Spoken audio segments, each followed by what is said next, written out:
National Weather Service in St. Louis has issued a tornado warning for Madison County in southwestern Illinois until 3:45 p.m. At 2:45 p.m., a confirmed large and extremely dangerous tornado was located near Granite City, moving northeast at 35 miles per hour. This is a particularly dangerous situation. Take cover now. Expected hazards include damaging tornado. Tornadic debris has been confirmed by radar. The following impacts are expected. You are in a life-threatening situation. Flying debris may be deadly to those caught without shelter. Mobile homes will be destroyed. Considerable damage to homes, businesses, and vehicles is likely, and complete destruction is possible. Locations impacted include Granite City, Madison, Pontoon Beach, Namioki.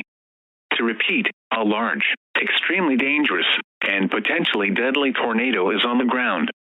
To protect your life, take cover now.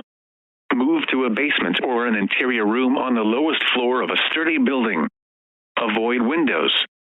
If you are outdoors, in a mobile home, or in a vehicle, move to the closest substantial shelter and protect yourself from flying debris.